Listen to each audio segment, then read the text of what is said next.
নমস্কার, আমি অমিত গোস্বামী। আপনাদের প্রত্যেককেই স্বাগত জানাই আমার প্রথম ভিডিও অমিত বাজ চ্যানেলে।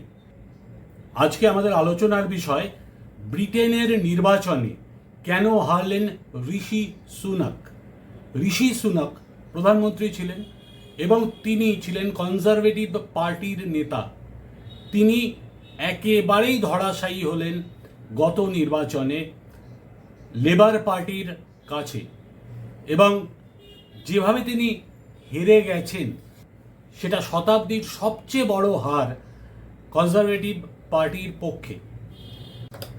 আমরা প্রথমে দেখে নেই ব্রিটেন পার্লামেন্টের হাউস অফ কমন্স, যেরকম আমাদের লোকসভা, সেখানে যে ফলাফল হয়েছে, কারা প্রতিদ্বন্দ্বিতা করেছে সেটা দেখা যাক।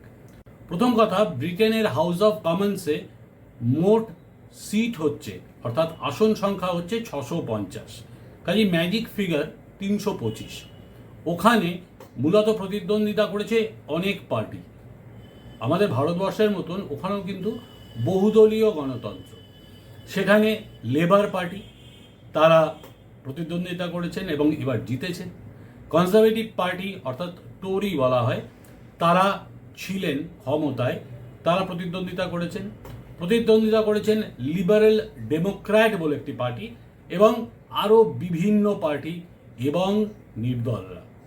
তো ফলাফল কি হয়েছে একবার দেখে নেওয়া যাক।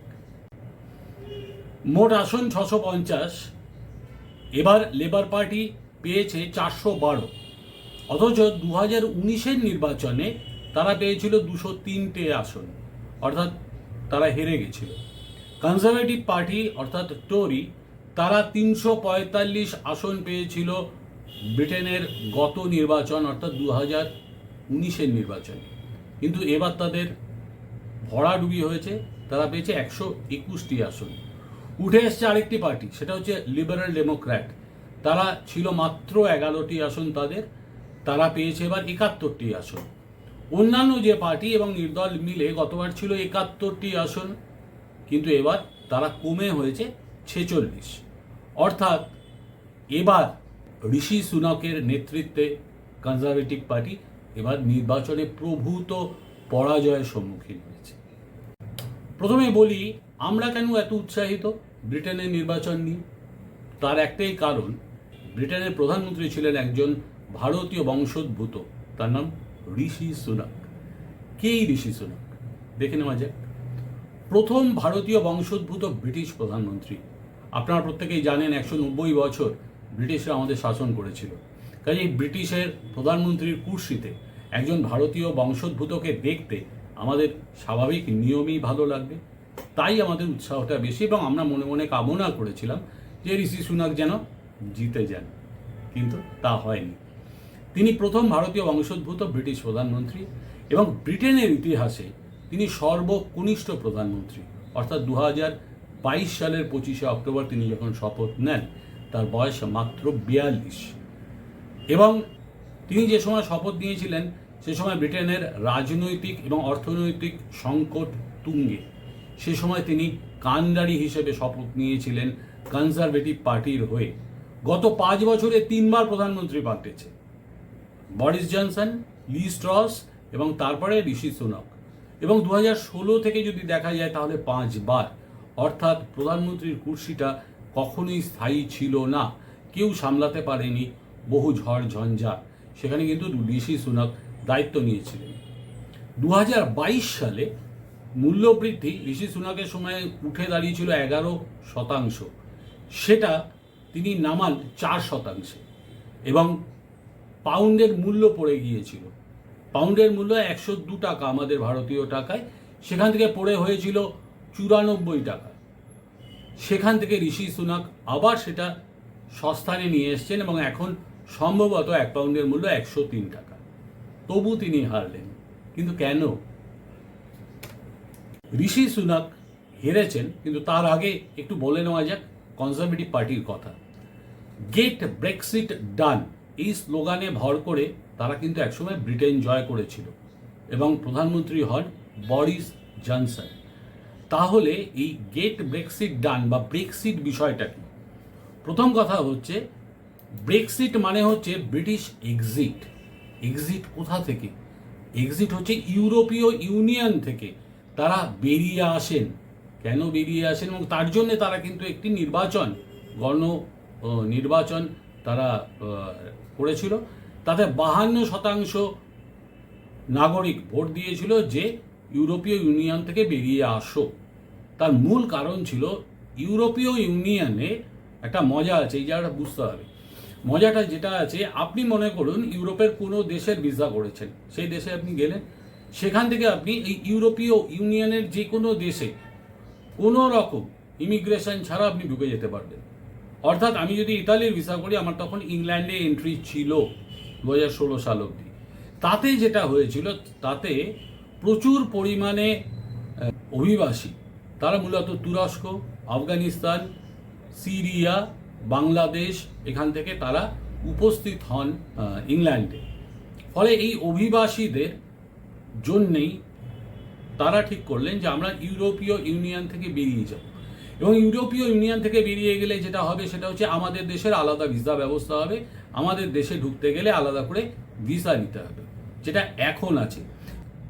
যেমন ইউরোপের অন্যান্য দেশে যেতে গেলে আপনাকে সেনজেন ভিসা নিতে হবে, অথচ ইংল্যান্ডে যেতে হলে আপনাকে ইউকে ভিসা নিতে হবে, দুটো আলাদা। এটা 2016 সালে এরা বেরিয়ে গেল ইউরোপীয় ইউনিয়ন থেকে। কিন্তু তাতে লাভ কি হলো? যে কথাটা বলা হয়েছিল কনজারভেটিভ পার্টির পক্ষ থেকে, সেটা হচ্ছে যে আমরা অভিবাসন সমস্যা এটাকে হ্যান্ডেল করব।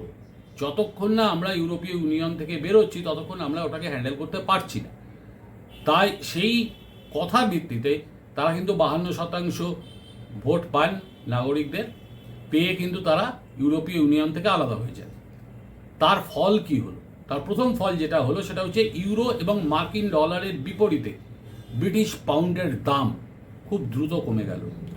যুক্তরাজ্যে অর্থাৎ ইউকেতে পর্যটকদের সংখ্যা উল্লেখযোগ্যভাবে হ্রাস পেল, অর্থাৎ আলাদা ভিসা ব্যবস্থা, এবং তার জন্য টাকা দিতে হবে, এবং ওখানে প্রত্যেকটা জিনিসই আলাদা।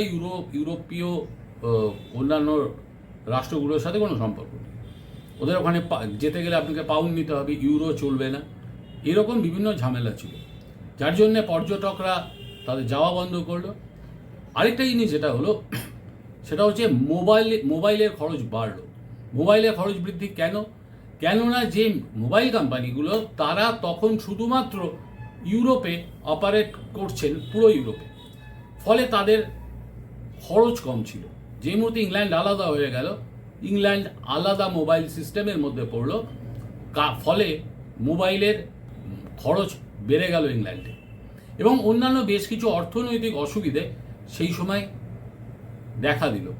কিন্তু মূল সমস্যা এগুলো কিচ্ছু ছিল না। মূল সমস্যা ছিল হচ্ছে অভিবাসন সমস্যা না দেখা, এটা ছিল মূল সমস্যা। ঋষি সুনাকের পরাজয়ের মূল কারণ কিন্তু তিনি নন। তিনি পরাজিত হয়েছেন মূলত তার পূর্বসূরি বরিস জনসনের জন্য।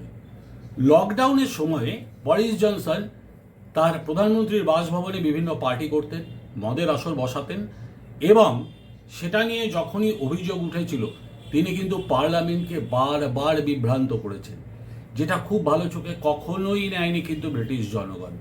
কেননা যারা তাদের পরিবারকে হারিয়েছে, যারা তাদের আত্মীয় স্বজনকে হারিয়েছেন কোভিডে, তারা দেখছেন তাদের প্রধানমন্ত্রী মদ খেয়ে ফুর্তি করছেন, এটা তারা কিন্তু মেনে নিতে পারেননি। এবং এই যে ক্ষোভটা কিন্তু, যেহেতু ঋষি সুনাক নির্বাচনের সময় নেতৃত্ব দিচ্ছেন তার দলকে, তার দলের বিরুদ্ধে ক্ষোভ কিন্তু ঋষি সুনাককে বিপর্যস্ত করেছে। এটা হচ্ছে আরেকটা কারণ। সুনাক দায়িত্ব নিয়েছিলেন 20 মাস আগে, কিন্তু সুনাকের আমলে জিনিসপত্রের দাম হয়ে গেছিল লাগাম ছাড়া। 11% মূল্য বৃদ্ধি হয়েছিল, যদিও পরে সেটা কমিয়ে এনেছেন তিনি 4%। কিন্তু ব্রিটেনে জিনিসপত্রের দাম কিন্তু প্রচণ্ডভাবে বেড়েছিল, এবং ইউরো এবং মার্কিন ডলারের বিপরীতে মুহূর্তের মধ্যে ব্রিটিশ পাউন্ডের দাম কমে যায়, যার ফলে কিন্তু ব্যবসাগত ক্ষেত্রে প্রচুর পরিমাণ ক্ষতির সম্মুখীন হয় ব্রিটেনের ব্যবসায়ীরা। সেটাও কিন্তু ঋষি সুনাকের বিরুদ্ধে গেছে। আর পর্যটকদের সংখ্যা উল্লেখযোগ্যভাবে হ্রাস, ফলে রেভিনিউ আসেনি, এবং অপরাধের মাত্রা অসম্ভব রকমের বেড়ে যাওয়া, সেটাও ঋষি সুনাকের পরাজয়ের অন্যতম কারণ। ঋষি সুনাকের পরাজয়ের আরেকটা কারণ হচ্ছে ইয়াং জেনারেশন। দেখুন, ইয়াং জেনারেশন কিন্তু খুব বেশি বিশ্লেষণে যায় না। তারা তিনটে জিনিস দেখেছে। একটা জিনিস দেখেছে, আমাদের মোবাইলের খরচ বৃদ্ধি হয়েছে, অর্থাৎ আগে আমি যে টাকায় মোবাইল চালাতাম তার চেয়ে অনেক বেশি অর্থ দিতে হচ্ছে, যেটা তাদের বিক্ষুব্ধ করেছে। দ্বিতীয় হচ্ছে অভিবাসন সমস্যা। তারা চোখের সামনে দেখছে যে কম টাকায় যে অভিবাসীরা তারা একই কাজ করে দিচ্ছে, অথচ আমরা কাজ পাচ্ছি না, সেটা কিন্তু তাদের বিক্ষুব্ধ করেছে। অত্যন্ত স্বাভাবিক নিয়মে গত 14 বছর ক্ষমতায় থাকার জন্যে একটা প্রতিষ্ঠান বিরোধিতা কিন্তু কাজ করেছে। এইটা কিন্তু ঋষি সুনাকের পরাজয়ের আরেকটি কারণ। এবার প্রধানমন্ত্রী হলেন কিয়ের স্টারমার। তিনি প্রধানমন্ত্রী হলেন লেবার পার্টির পক্ষ থেকে। কিয়ের স্টারমারের বাবা ছিলেন একজন কাঠমিস্ত্রি, মা ছিলেন একজন নার্স। তিনি নিজে অক্সফোর্ড বিশ্ববিদ্যালয় থেকে আইনের ডিগ্রি নিয়েছেন, শিক্ষিত মানুষ। কিন্তু কিয়ের স্টারমার প্রধানমন্ত্রী হলে ভারতের সাথে তার সম্পর্ক কি দাঁড়াবে, লাভ কি হবে ভারতের? কারণ আমরা যখন আলোচনা করছি আমাদের তো সেটা একটু দেখতেই হয়। তাহলে দেখা যাক যে আমাদের লাভ কতটুকু। দেখুন, কিয়ের স্টারমার প্রধানমন্ত্রী হওয়ায় ভারতের প্রথম লাভ যেটা হওয়ার সম্ভাবনা প্রচণ্ড, সেটা হচ্ছে ফ্রি ট্রেড এগ্রিমেন্ট। একটা দেশের সাথে যদি ফ্রি ট্রেড এগ্রিমেন্ট হয় তাহলে সবসময় দু দেশের পক্ষেই সেটা লাভজনক। এই ফ্রি ট্রেড এগ্রিমেন্ট নিয়ে বহুদিন ধরে টালবাহানা চলছিল। ঋষি সুনাকের দল অর্থাৎ কনজারভেটিভ পার্টি ব্যাপারটা ঝুলিয়ে রেখেছিল, কিন্তু এখানে কিয়ের স্টারমার পরিষ্কার তার নির্বাচনী প্রতিশ্রুতিতে বলেছে যে ভারতের সাথে আমরা ফ্রি ট্রেড এগ্রিমেন্ট লাগু করব। দ্বিতীয়, সেটা হচ্ছে কাশ্মীর নিয়ে লেবার পার্টির যে মত বদল, তার স্রষ্টা কিন্তু মূলত এই কিয়ের স্টারমার। 2019 সালে মিস্টার জেরেমি তিনি ছিলেন লেবার পার্টির নেতা। তিনি কি করেছিলেন, তিনি কাশ্মীর ইস্যুতে আন্তর্জাতিক পর্যবেক্ষকদের হস্তক্ষেপ করা সেটাকে স্বাগত জানিয়ে একটি প্রস্তাব পাস করেছেন। এবার কিয়ের স্টারমার প্রধানমন্ত্রী হওয়ার আগে তিনি যখন নেতৃত্বে আসেন, অর্থাৎ লেবার পার্টির নেতৃত্বে আসেন, তিনি প্রথমেই এইটার মত বদল করেন। বললেন না, কাশ্মীর হচ্ছে ভারত এবং পাকিস্তানের দ্বিপাক্ষিক বিষয়, কখনো কোনো অবস্থাতে ব্রিটিশ সরকার নাক গলাবে না, সেটা বলে দিয়েছিলেন। কাজেই স্টারমারের বক্তব্য, কাশ্মীর দ্বিপাক্ষিক সমস্যা, কাজেই আন্তর্জাতিক ক্ষেত্রে ভারতকে কখনো এই ইস্যুতে ইংল্যান্ডকে প্রতিপক্ষ হিসেবে দেখার জায়গা থাকলো না। ভারতীয় অভিবাসীদের প্রতি যে বৈরিতা নয়, এই কথাটা কিন্তু কিয়ের স্টারমার প্রথম থেকে বলে দিয়েছিলেন। অর্থাৎ ওখানে যারা স্টুডেন্ট আছেন তাদের যাতে নাগরিকত্ব সহজে পান, তারা অন্যান্য ক্রাইটেরিয়া ফিল আপ করে, সেই জায়গাটা তিনি নিশ্চিন্ত করেছেন। আর ভারতীয়দের ভিসা প্রাপ্তি এটা যাতে আরও সহজ হয় তার কমিটমেন্ট কিন্তু তার আছে। এটা হচ্ছে ভারতের পক্ষে লাভজনক ইঙ্গিত। ব্রিটেনের পক্ষে আগামী দিনগুলি খুব সহজ নয়। কিয়ের স্টারমার এমন কিছু ম্যাজিক তার কাছে নেই যে তিনি অর্থনৈতিক পরিবর্তন খুব দ্রুত করবেন, কিন্তু তিনি যেটা করতে চলেছেন বলে মনে হচ্ছে সেগুলো হচ্ছে তিনি অভিবাসন বিরোধী অভিযান করবেন। অর্থাৎ বেআইনিভাবে যারা গ্রেট ব্রিটেনে বসবাস করছেন তাদের তিনি দেশ ছাড়া করার জন্যে যা যা করার তিনি করবেন। অর্থনৈতিক ক্ষেত্রে তিনি বেশ কিছু অনুশাসন আনবেন যেটা সীমাবদ্ধতার জন্ম দেবে। এত সোজা নয় যে রাতারাতি মোবাইলের চার্জ কমিয়ে দেবেন বা অন্যান্য অর্থনৈতিক ক্ষেত্রে তিনি সব অনুশাসন উঠিয়ে দেবেন, কখনোই হবে না। অর্থাৎ যেটা চলছে সেটা কিন্তু চলবে। গাজা ইস্যুতে ইসরায়েলকে কিন্তু সমর্থন করে চলেছে ইংল্যান্ড, সেখানে কোনো পরিবর্তন হবে না। সেখানে কিন্তু কিয়ের স্টারমার ইসরায়েলকেই সমর্থন করবেন। ধর্মের প্রাধান্যকে সীমায়িত করবেন। এই ধর্মের প্রাধান্যকে সীমায়িত করবেন কেন বলছি কথাটা, তার পেছনে একটা কারণ আছে। সেটা হচ্ছে ব্রিটেনের নাগরিকদের ক্ষোভের একটা কারণ ছিল বরিস জনসনের ওই মদের আসর বসানো এবং মিথ্যে কথা বলা, কিন্তু সুনকের প্রতিও কিন্তু কিছুটা ক্ষোভ ছিল, কারণ তিনি ভারতীয় বংশোদ্ভূত তাই কট্টর হিন্দু। কনজারভেটিভদের মধ্যে একটা বড় অংশই তাকে কিন্তু নিজেদের নেতা হিসেবে কখনো মেনে নিতে পারেননি। এই কারণেই কিন্তু বরিস জনসন ইস্তফা দেওয়ার পরে তারা লি স্ট্রসকে, ঋষি সুনাকের মতন অতটা স্মার্ট ছিলেন না, অথচ তাকেই করা হয়েছিল প্রধানমন্ত্রী। তো এই যে ধর্মীয় প্রাধান্যের জায়গাটা, এই জায়গাটা কিন্তু থাকবে না, এটা সীমায়িত হবে। আর তারা হয়তো ভবিষ্যতে আবার জয়েন করবে ইউরোপীয় ইউনিয়নে, এটা কিন্তু নিশ্চিন্তভাবে বলা যায়। কেননা তারা এই ঝুট ঝঞ্ঝাট নিয়ে কিন্তু খুব বেশি দিন কন্টিনিউ করবে বলে আমার মনে হয় না। এবার প্রশ্ন হচ্ছে, ব্রিটেনের সংসদে ভারতীয় বাংলাদেশি বংশোদ্ভূত সাংসদ কজন আছে দেখা যাক। কেননা তারা কিন্তু ভবিষ্যতে তাদের উৎসভূমি নিয়ে তারা কিন্তু সংসদে সরব হন। ভারতীয় বংশোদ্ভূত এবার সংসদে আছেন 29 জন।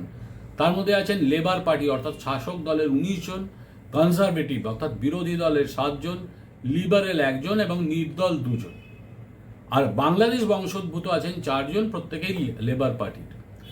এবার প্রশ্ন যে এদের কিন্তু একটা ভূমিকা আছে, আশা করা যায় এরা অন্তত সরব হবেন এবং তারা উৎসভূমির অর্থাৎ তারা যে দেশ থেকে এসেছেন তার পূর্বসূরীরা, সেই দেশের স্বার্থ রক্ষার জন্য সরব হবেন, এটাই প্রত্যাশিত। কিন্তু প্রশ্ন থেকে যায় তারা কতটা সরব হবেন। আমরা তাকিয়ে থাকবো ভবিষ্যতে। আপনারা সবাই ভালো থাকবেন, শুভরাত্রি। একটু সাবস্ক্রাইব করে দেবেন আর মাঝে মধ্যে এই চ্যানেলে আসবেন, আমি নিয়মিত আছি। নমস্কার।